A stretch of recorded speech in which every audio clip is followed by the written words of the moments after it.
Good morning and welcome back to the NWR Virtual Investor Conference, Series 11. I am your host, Banjo Blake, and up next we have Terragen. Terragen harnesses the power of nature to create biological products that significantly improve animal well-being, soil quality, and plant growth. Terragen is passionate about becoming the world's leading agricultural biological company, developing new ways to approach the challenges of 21st century farming and contributing to healthier animals, healthier people, and a healthier planet. Presenting for Terragen this morning is CEO Jim Cooper and CFO Miles Brennan. I'll hand over to you guys now, and the floor is yours whenever you're ready. Thanks, Banjo. Good morning, everyone, to the NWR attendees. This morning, Jim Cooper here, Managing Director and CEO, and with me today is Miles Brennan, our Chief Financial Officer. And I'll kick off. I hope everybody can see the screen, and I'll start rolling through. These notes were presented to the ASX this morning. Terragen, just a quick slide on the brand story. We're an agricultural biological company. We specialise in biological products. We actually make proprietary products which we have developed, and we manufacture ourselves in Australia, and we sell those products to farmers for their animals and also for soils and crops. And the essence of what we do is that we're providing natural microbial products that help with sustainable farming. They're chemical free, and we are having really good uptake in the agricultural world as farmers are searching for alternatives to chemicals for farming. Our purpose, we've done a lot of work on our internal strategy, our strategic plan, and we are very much aiming to be, we're filling the space in agricultural biological listed companies, of which there are very few. That's our investment thematic. Our products are natural, and they amplify the microbiome in both animals and the soil, and we can talk about that later. We're passionate about our products. We have very deep science capability internally. And we're obsessed with sustainability, and we think we're here at the right time in agriculture where there's demand for our products and contributions. I'm going to come back to the quarterly results because I just want to show you what we actually produce. We have three products for the market. Our first product is Milo, and it's a feed supplement for animals. It's a probiotic, it's a liquid.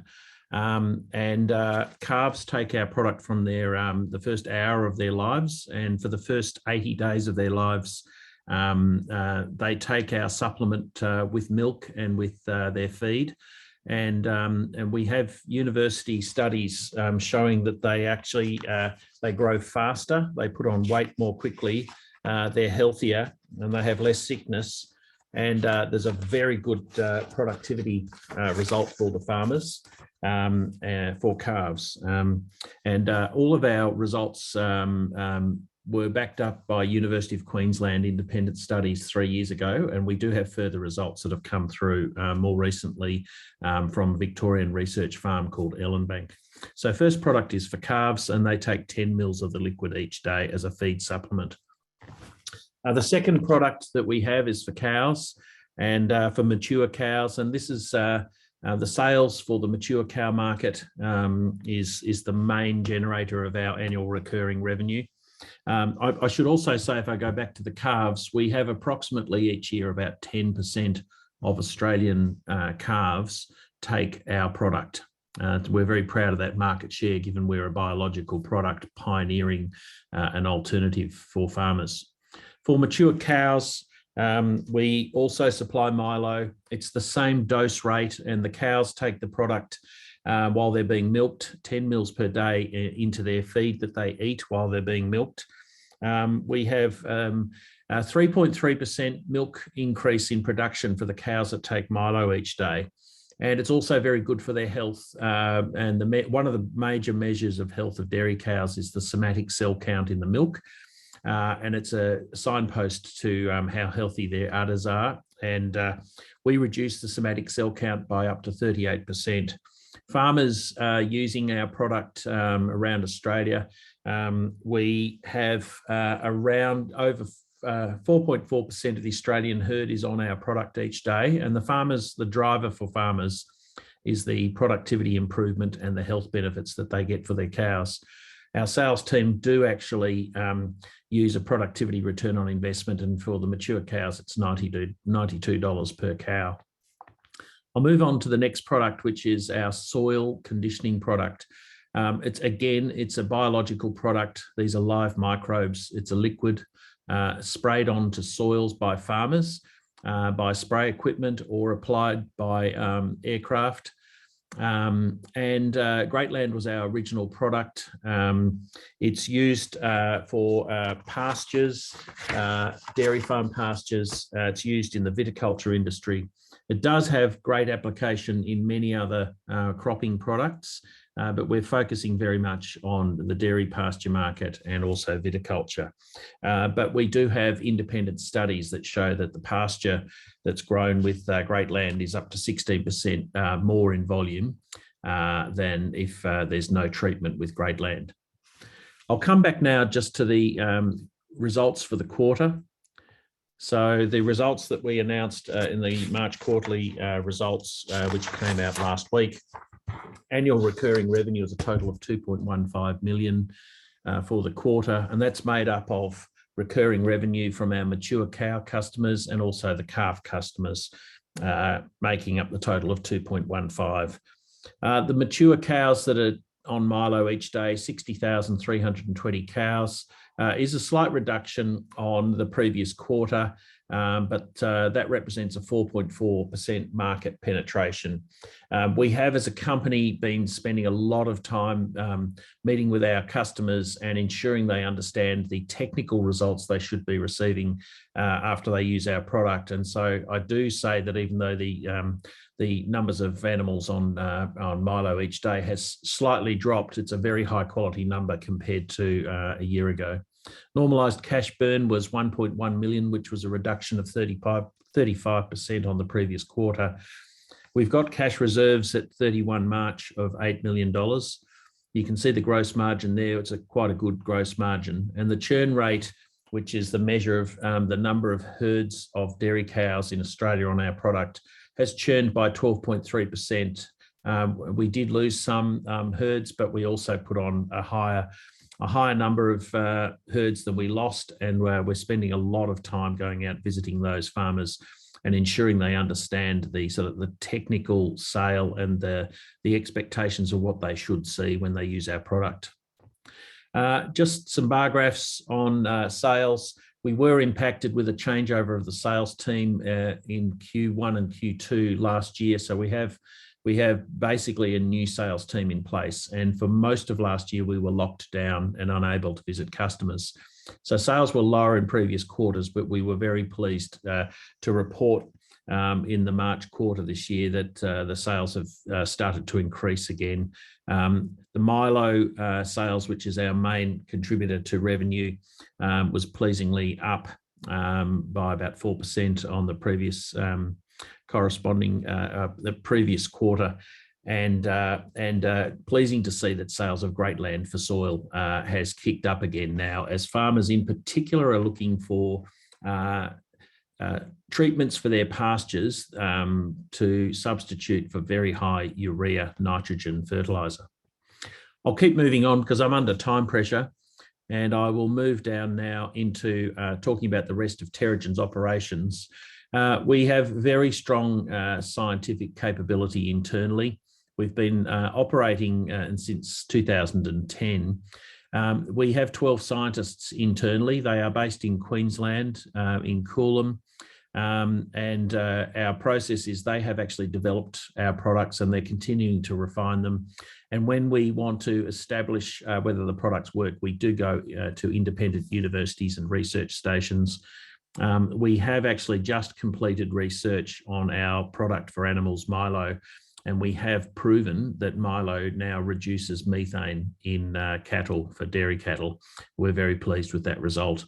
We're also undertaking a second study that's an 18-month, we call it a longitudinal study, with 150 cows on a Queensland dairy farm. And we're testing a control group of 75 cows not on the product and the other cows on Milo. and we're looking at 13 pointers of productivity and health, and also methane research as well. If I turn to our actual science strategy and what we're trying to do, we're looking to provide our products that contribute towards sustainable agriculture, and we do want to prove that the productivity of farmers is higher when they use our product. And the benefit of reducing methane in dairy animals has been a bonus that we've just been able to establish. And if the listeners want to go back and have a look at the stock exchange release, it was 21st of April that we released our methane results to the market. What might you ask are the benefits of Milo for its methane credentials? Our credentials are that we're a natural product that's actually was developed first for the welfare of animals and to improve their health. We're ready right now. We've been in the market with our product for 4 years. 1 in 23 Australian dairy cows are on our product. Our production is scalable. We comply with agriculture regulations in Australia and New Zealand, and we are actually, as a bonus, certified organic in Australia and New Zealand. And we're very cost effective at 12.5 cents per day per animal, which is much, much cheaper than many of the other alternatives that farmers can look at to reduce methane. We are intending to do further research on methane benefits of Milo to see whether we can get a higher result than we've achieved to date. And that work is possibly going to be undertaken with Ellenbank Research Farm again, which is a Victorian government-owned research farm, and it is the preeminent dairy research farm in Australasia. Terragen is also collaborating with some major food companies, government bodies, and agriculture companies. Those collaborations are confidential for the time being, but when they're consummated, we will be reporting them to the market. I'll move quickly now to production. Production is undertaken at our facility in Coolum in Queensland, and we ferment our products and we blend them. They're undertaken in very tightly controlled laboratories and production facilities that are just underneath pharmaceutical grade quality in terms of the standard. And we have 6 very specialised staff who just work in the production, very high standards in quality control before the products are dispatched. Our sales strategy, we have a number of sales team members around Australia. There's 8 sales team managers spread throughout the dairy regions of Victoria and Tasmania, South Australia and Southern New South Wales. And we're very pleased to say that we now have representation of sales team in North Island and South Island of New Zealand. And we're focusing on the dairy market, but we're now moving into the beef feedlot market as well. Product development, we're actually developing, halfway through developing a dry version of our product, which will help with supply chain. It will increase shelf life and it will enable us to tap overseas markets. And you can go back and have a look at some of the other opportunities for our biological products that are also listed on that product development page. And lastly, I'll just finish off. I'll introduce our team. This is myself in the middle, Miles Brennan, our CFO, and Travis Dillon, who was formerly the Managing Director of Rural Co, is our chairman. So we have good bench strength with deep agricultural experience. And I might hold it there, Banjo, and hand back to you if there are any questions. Perfect. Thanks a lot for that presentation, Jim. It was great to get a bit of an insight into Milo and how it's helping reduce methane. On the topic of methane, I've just got a question here. You mentioned methane reductions. Can you elaborate on the level of reduction experienced? Yes. So the cows that were on Milo at the Ellenbank Smart Farm, they emitted 7.5% less methane compared to the control cows. And just to put that in perspective, for an average sized Australian dairy farm, that's 100 tonnes of carbon dioxide units that are reduced per year. And the benefit is the carbon dioxide, the methane, is not actually even produced. It's turned into extra weight gain and milk production for the animals. So it's a really neat outcome for the cows that take Milo. The cows that took Milo also put on 21% more weight than the control cows, which is a really interesting statistic for the beef feedlot market, which we are actually starting to roll out to those customers. That's very interesting. Thanks for that. Can you talk to what the real market opportunity is for Terragen? Is there potential to go offshore? Yes, well, we've started with our capability in New Zealand. The total addressable market there are actually 4.96 million dairy cows there, but for the cows that take in feed from off farm, which is the market we want to tap into because our product can be added to their feed, it's the same addressable market in New Zealand, 1.4 million cows as Australia. Yes, the market potential does exist. Our next market after New Zealand would be the American market, and the opportunity to go to a smaller number of farmers there, but of much, much bigger scale. Can you talk to the declining churn rate? Is it simply a matter of maintaining high contact with farmers? And if so, what's the cost drag, if any, in doing so? Well, we've determined that it's a very technical sale. We are pioneering biological products to farmers who are used to farming, relying on chemicals. So it does require technical input and data analysis each month on the farms to maintain the customers. And so we're using our chief scientist, our veterinary scientist on staff, and we are actually going out and establishing with data that the product definitely works for the farmers. The way to scale this is that we are actually filming our scientific team, and we're making those materials available on our social media channels. And this is the way that we're actually scaling up the technical conversation with the farmers. Plus, also farming is very much influenced by a well-known influential farmers. And so we're using them to spread the message of how well our product works, and also the farm advisors. So the nutritionists, agronomists, and the vets, we are focusing on consulting with them so that they can actually spread the word about how our products work. And what's the biggest impediment holding you back from scaling? Oh, that's a very good question. It's simply the speed of uptake of the farms and the understanding of what we're doing. And so I think New Zealand is our biggest opportunity. We're starting from a low base over there, and the focus in the next 12 months will be to grow the New Zealand market. And we want it to be the same size as the Australian market in due course. So the biggest challenge is the sales rollout of our products. One final comment is we are not just leaving this to a sale with the farmers. We're focusing on talking to milk companies and food companies so that we actually are seeking their endorsement for our product being used for low carbon and high productivity for the milk and the meat that they receive. And I think that this is a new initiative that we're pushing that should drive sales. Awesome. Thanks a lot, Jim, Miles. It's been great having you on the conference today. All the best for the future, and thanks for your time. Thank you, Banjo. Thanks a lot. Thanks, Banjo.